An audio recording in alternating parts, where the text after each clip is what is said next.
পরীক্ষায় ভালো ফলাফলের জন্য 100% পরীক্ষিত কিছু আমল দিব ইনশাআল্লাহ তাআলা। পরীক্ষায় ভালো ফলাফল আসবেই আসবে। অনেক বড় বড় ইসলামিক স্কলাররা তারা কোরআন এবং হাদিস লব্ধ জ্ঞান থেকে গবেষণা করে 3টি বিষয়কে বাছাই করেছেন। কয়টা বিষয়? 3টি জিনিস যদি কোনো শিক্ষার্থী পালন করে, পরীক্ষার আগের রাতেও যদি করে, পরীক্ষার হলে গিয়েও যদি করে, ইনশাআল্লাহ তাআলা তার ভালো ফলাফল আসবে। দেখো, প্রত্যেকটা স্টুডেন্টের স্বপ্ন সে খুব ভালো রেজাল্ট করবে, ঠিক কিনা? আছে না? এই যে যুবক বন্ধুরা, স্বপ্ন আছে না? আছে। বর্তমান কিন্তু আমাদের পরীক্ষা চলছে, আলহামদুলিল্লাহ। আমাদের কারো সন্তান, কারো ভাই বোন, আমাদের পরীক্ষা চলতেছে। বাচ্চাদেরকে আজকে গিয়েই এই ট্রিটমেন্টটা দিবেন। চাচা, আজকে গিয়েই আপনার সন্তানকে বলবেন যে তোমাকে এই 3টি বিষয় দিলাম, অথবা আমার ভিডিওটা তাকে দেখাবেন, পারলে একটু শেয়ার করে দিবেন। কারণ এই ভিডিও শেয়ারের মাধ্যমে যদি কোনো শিক্ষার্থী বন্ধু তারা যদি এই আমলটা করতে পারে, তাদের পরীক্ষা যখন ভালো ফলাফল হবে, ওই একটা ছোট্ট শেয়ারের কারণে আপনার আমল নামায় কিন্তু আল্লাহ পাক সওয়াব লিখতেই থাকবে। সুবহানাল্লাহ। কয়টা বিষয় বললাম? 3টা বিষয়। যুবকরা, কয়টা? 3টা বিষয়। 1 নম্বর হচ্ছে, যেদিন পরীক্ষা তার আগের দিন রাতে মেধাটাকে কি ঠান্ডা মাথায় রেখে পড়াশোনা করতে হবে। খুব একটা উচ্ছৃঙ্খল, এটা পড়া হয় নাই, ওটা পড়া হয় নাই, আফসোস করা যাবে না। কি করা যাবে না?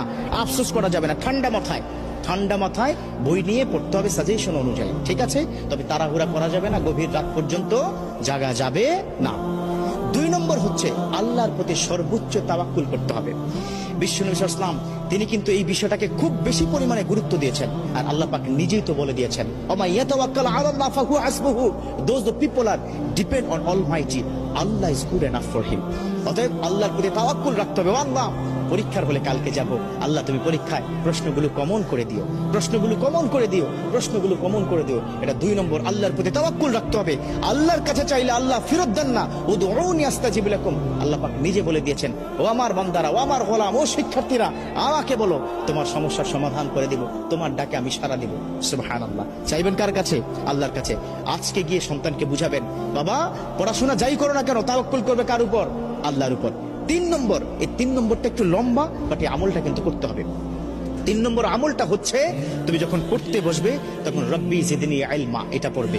রব্বি ইয়াসসির ওয়ালা তুআসসির ওয়া তাম্মিম আলাইনা বিল খায়র। কোরআনের কিন্তু আয়াত, এটা 2 সূরা থেকে 2টো আয়াত সংমিশ্রণ করে অনেক আল্লাহর ওলিরা তাদের যারা অনুসারী তাদেরকে বলেছেন যে এই 2টো আয়াত যদি কোনো সন্তান পড়তে থাকে, তিনি যা পড়বেন দ্রুত মুখস্থ হবে এবং সেটা মাথায় থাকবে। কথা ক্লিয়ার?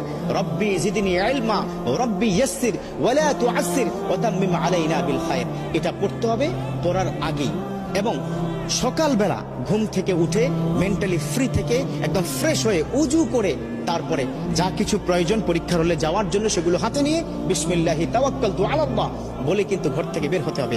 একটা টিপস দিব, সেটা হচ্ছে পিতামাতার কাছে একটু দোয়া চাইতে হবে। আল্লাহু আকবার। একটা কথা কি মাথায় রাখবে, এই পিতামাতা যদি তোমাকে দোয়া করে দেয়, পৃথিবীর কোথাও তুমি ঠেকবে না। পরীক্ষার হল তো স্বাভাবিক একটা বিষয়।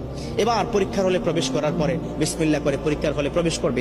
আমরা বর্তমান সময় আমরা কি দেখি, আমাদের সময় ছিল যে পরীক্ষার হলে গেলেই বন্ধু বান্ধব হই হুল্লোড়, চিৎকার চেঁচামেচি, তুই কি এটা কি পড়েছিস কিনা, এই কি ব্যাপার, কি দোস্ত তোর কি খবর, এই ধরনের কথা বলা যাবে না। একদম চুপচাপ ঠান্ডা মাথায় নিজের সিটে গিয়ে বসে আল্লাহকে ডাকতে হবে। একটা কোরআনের আয়াত শিক্ষা দিই, খুব মনোযোগ। হাসবুনাল্লাহু ওয়া নি'মাল ওয়াকিল নি'মাল মাওলা ওয়া নি'মান নাসির। এই কোরআনের আয়াতটা পড়তে হবে। হাসবুনাল্লাহু নি'মাল ওয়াকিল নি'মাল মাওলা ওয়া নি'মান নাসির। এবার প্রশ্ন হাতে কি পেয়ে গেছো? প্রশ্নটা হাতে পেয়ে সাথে সাথে না উল্টিয়ে 2টো কাজ করবে। একটা হচ্ছে উপর করে প্রশ্নটা রেখে সুবহানাল্লাহি ওয়া বিহামদিহি সুবহানাল্লাহিল আযীম এই তাসবিহ পড়ার পর ওই যে আমি শিক্ষা দিলাম না, সেটা কি রব্বি জিদনি ইলমা রব্বি ইয়াসসির ওয়ালা তুআসসির ওয়া তাম্মিম আলাইনা বিল খায়র। এই কোরআনের 2টো আয়াত পড়ে বিসমিল্লাহ করে যখন প্রশ্নটা দেখবে, যদি কোনো কারণে কমন নাও পড়ে, no tension, don't worry, don't be frustrated, হতাশ হওয়া যাবে না। কারণ যা পড়েছে কমন সেগুলো তো লিখবেই, যা পড়ে নাই ওই লিখতে লিখতে দেখবে আল্লাহ পাক জেহেনের মধ্যে ঢুকিয়ে দিবে। সুবহানাল্লাহ। মোটা দাগে 3টি কাজ। কয়টি কাজ দিলাম?